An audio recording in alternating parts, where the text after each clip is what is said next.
Muito bem, já estamos de volta. Você está conosco aqui na TV Unifev, canal 53.1, nosso canal digital. Eu lembro você que a partir de novembro nós vamos ter o desligamento dos canais analógicos. Portanto, quem assiste no 55, no canal 55, não vai receber mais nosso sinal, porque será desligado. Programa de hoje falando sobre o sistema Unifev de ensino. É uma grande conquista, um grande empreendimento da Unifev na educação de jovens, na educação de crianças. Eu estou aqui recebendo a professora mestra Nínive Pignatari, doutoranda em Linguística pela PUC São Paulo, fez mestrado em Teoria da Literatura pela Unesp, é especialista em Direito Empresarial pela Unirp, é crítica literária, estudou na FEF, pós-graduada em Planejamento, Implementação e Gestão da EAD pela Federal Fluminense. Possui graduação em Direito pelas Faculdades Integradas Rio Pretense e em Letras pelas Faculdades Integradas de Votuporanga. Leciona na Unifev em cursos de graduação e pós-graduação nas áreas de Metodologia da Pesquisa, Prática Literária e Produção Textual. É coordenadora do Núcleo de Tecnologia Educacional, o EAD, da Unifev. Bom, a última pergunta minha tinha sido se o material é comercializado, né? E eu acho que no bojo dessa pergunta vem a seguinte: quais são os diferenciais, afinal de contas, que esse sistema e esse material apresentam?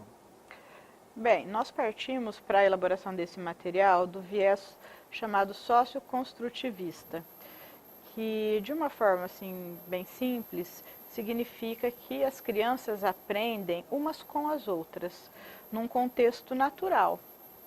Então, brincando, uma criança aprende com a outra, com a experiência de vida, com a rotina, né? Esse aprendizado vai acontecendo de uma forma natural, progressiva, colaborativa, com a cooperação entre os pares. É claro que isso tudo mediado por um professor, né?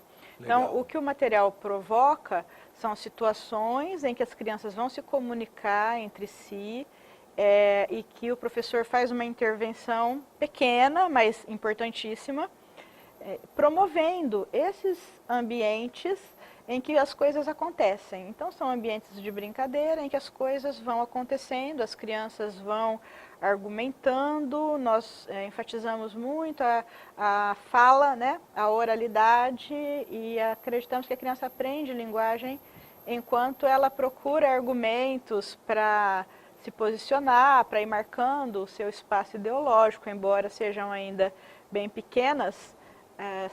Todo ser humano ele tem esse impulso, né? Sim. Esse impulso natural de argumentar, né? O ser humano é um ser político, então, desde pequena a criança vai desenvolvendo essas suas faculdades, essas habilidades de se tornar objetivo no que diz, claro, cuidadoso também para não ser ofensivo. Então, nós procuramos trabalhar a partir de situações do cotidiano da criança. Uma coisa bem interessante que o material oferece e que distingue dos demais é que os nossos personagens eles vão crescendo. Então, no material de 2 anos, os personagens têm 2 anos. Né? Eles têm, o cachorrinho tem 2 anos, o cachorrinho tem 2 anos não, o cachorrinho é bebê, é filhotinho. E eles vão crescendo. Então, no material de 3 anos, as crianças já estão maiores, o cabelo já está diferente, o cachorrinho já ficou maior. E aí eles vão para a escola, então aí começa aquela interação com o ambiente social. Eles começam com o ambiente familiar, depois começam a ter relações com a vizinhança, eles vão para a escola. Então, imitando, né, é uma coisa que se assemelha, que espelha a vida natural das crianças. E aí essas relações vão se ampliando, ao mesmo tempo que eles na escola também têm uma identificação com os personagens, e nós acreditamos que essa narrativa linear baseada na vida é como uma novela, vamos dizer, né? Como uma novela sequencial, que ela provoca uma maior imersão da criança naquele contexto. E o aprendizado se torna mais situado, é mais interessante, a retenção é maior, o envolvimento da criança com o material é maior e permite que ela aprenda mais. Uma curiosidade minha, um professor da rede pública de um município, um determinado município, que está acostumado com uma forma de trabalhar, quando ele vai iniciar um trabalho com esse material didático, com esse sistema, ele precisa de uma capacitação para se adaptar, para se ajustar? Sim, ele precisa de bastante capacitação. É por isso que quando a gente firma as parcerias com os municípios ou com as escolas particulares que têm interesse pelo material, já vem implícito nesse contrato, embutido, né, as horas de capacitação. Então, os professores, eles são, ofertado a eles, não são submetidos porque não são obrigados a fazer, mas é ofertada ao corpo docente que vai trabalhar com o material 700 horas de cursos, né, entre a distância e presencial, para que eles possam compreender exatamente o funcionamento dessa metodologia. Legal. Se bem que o socio-interacionismo não é uma coisa muito nova, mas ele não é tão utilizado na educação. Então, para alguns, ainda pode haver alguma dúvida com relação a como fazer. Então, nós temos essas capacitações, temos à disposição das escolas também pedagogos, psicólogos, que vão fazer esse trabalho. Esses cursos não são simplesmente oferecidos, nós temos os tutores que vão analisar, tirar um relatório do desempenho de cada professor para enviar para o coordenador, para o secretário de ensino, para que eles possam, em tempo hábil, perceber algum déficit, haja tempo para sanar isso. Legal. Porque nós acreditamos que a educação infantil seja uma coisa seríssima, né? Com certeza. Para que depois essas crianças, quando entrarem para a alfabetização, efetivamente tenham naturalidade, facilidade e com isso se desencadeia um sucesso na aprendizagem. Legal. Bom, a gente já constatou, né, que esse vasto material de conteúdo digital e também a interatividade com os alunos se faz através do portal, né? Fala um pouquinho sobre o portal e como é que funciona esse ambiente de aprendizagem. Essa parte digital da aprendizagem só foi possível porque nós temos aqui na instituição profissionais especialistas em diversas áreas que trabalharam com a gente na elaboração. Então, uma coisa super legal do material, por exemplo, o material do professor, se ele acessar o material, por exemplo, de um computador, do celular dele, ou mesmo de uma lousa digital, no caso da escola que tem esse recurso, ele tem links. Então, o professor, clicando no link, ele vai levar a criança pelo Google Maps a visitar os locais que são descritos. Então, as crianças vão andar pelas pirâmides do Egito, elas vão conhecer os monumentos, elas vão conhecer Paris, elas vão conhecer o Taj Mahal.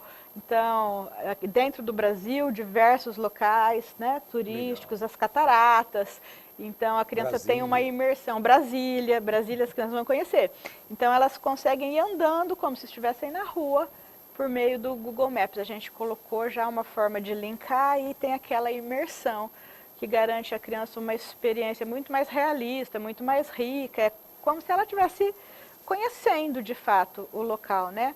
O que é bem legal, porque geralmente as imagens são pequenas e não interessam tanto, né, a criança. Depois nós temos os jogos que reforçam as atividades, né? Então nós temos jogos baseados nas poesias, temos os jogos musicais, temos piano virtual, todos os instrumentos nós temos virtuais, então com as notas musicais a criança consegue tocar. Temos os games, fábrica de monstrinhos, fábrica de robôs, a criança cria e ela consegue armazenar, então ela faz uma coleção com os robôs que ela criou, então desenvolve bastante o senso estético e a criatividade, a imaginação, são jogos muito legais. Muito bom. A grande competência que o material didático procura desenvolver é a leitura, né, e a o hábito de escrever. Mas com o sistema de ensino, quais habilidades você acredita que as crianças vão desenvolver? As crianças nessa faixa etária, de 2 a 5 anos, elas não vão propriamente ler, né? Elas ainda não estão num processo formal de alfabetização. Sim. Mas elas não vão ler por si, né? Mas ouvindo histórias, elas estão se letrando. Ouvir é uma prática de letramento muito importante para o desenvolvimento das habilidades de linguagem. Então, nós fizemos vários tipos de atividades em que nós procuramos desenvolver as competências leitoras em diferentes níveis. Então, nós utilizamos, por exemplo, a taxonomia de Bloom para a criança brincar com a leitura, com a análise, com a interpretação. Então, por exemplo, eles vão ver uma história, caixinhos de ouro, por exemplo. Depois eles vão brincar com os baralhos da taxonomia, conforme a carta que você tira, é o nível de leitura. Então, uma criança vai ter uma pergunta que desenvolve o nível da leitura analítica. A outra que pegou a carta de outra cor, ela vai desenvolver a leitura crítica, por meio de perguntas. Né? Então, cada pergunta vai desenvolver um nível de leitura na criança. Isso após ela ter ouvido a história. Esses baralhos, eles acompanham todas as histórias, a criança vai levar para casa, pode brincar com os pais, com os irmãos, enfim. Uma coisa muito interessante do material é que ele é acessível pela família. Então, em casa, ou pelo celular da mãe, ou celular do pai, ou no computador, ou no tablet, a família tem acesso ao material. Então, podem trabalhar com as histórias, as narrativas, caderno de poesia, caderno de feltro, o caderno de pinte e cole, uma infinidade de atividades que podem ser feitas em casa, né? Os bonecos, todos os personagens, eles têm um molde em feltro. Então, a criança pode, em casa, fazer de feltro, de malha, cortar e fazer a turma toda, ou na escola. Então, tem muitas maneiras de integrar a família. Uma outra coisa fundamental é que o site, né, o portal do material, ele tem um ambiente que é bem útil, é um ambiente protegido, em que nós chamamos de videoteca. Então, naquele ambiente, tudo que tem é vídeo de muito boa qualidade, que foram selecionados, são vídeos do YouTube, mas que foram selecionados pelos pedagogos, pelos psicólogos, porque eles são úteis, divertidos. Então, a mãe colocando a criança ali, ela fica tranquila que tudo que tem ali é muito legal, né? Ela não precisa se preocupar com o que o filho está vendo. Muito bom. Agora, alguém que esteja vendo o programa, né, da área de educação e se interessou pelo material, por receber, para utilizar na sua escola, no seu município, como deve contatar o sistema? Vocês podem entrar em contato, né? Os interessados podem entrar em contato tanto pelo telefone da Unifev, que é o 17-3405-9999, pedir para falar no sistema de ensino Unifev. Ou pode nos mandar um e-mail, né? O nosso e-mail consta no portal. E o portal, para quem quiser conhecer o material, ter uma amostra e até pode jogar. Esqueci de falar isso. Tem vários jogos que são disponíveis. É uma ação social que a Unifev disponibiliza para a comunidade também, que há vários jogos educativos que estão disponíveis e não precisa fazer login, nada. É só entrar lá e brincar, conhecer e brincar. Então, para isso é preciso entrar no site unifev.edu.br/seu, com S. Ok. Nínive, eu quero agradecer muito a sua participação. Como eu disse no início do programa, nós nunca tínhamos tratado sobre esse tema do sistema de ensino Unifev e eu fico muito contente de poder ter informado as pessoas, os telespectadores a respeito, né, para que muitos possam não só saber, mas lançar a mão dessa riqueza que a gente tem aqui e que oferece para a melhor formação das crianças. Com certeza, eu te agradeço mais uma vez pelo convite e é sempre um prazer vir aqui conversar com você. Legal. Bom, agradeço também você que nos acompanhou de casa e espero que você tenha aí uma ótima semana. Nós vamos nos encontrar na próxima, aqui mesmo no canal 53.1. Grande abraço, Até lá. Tchau.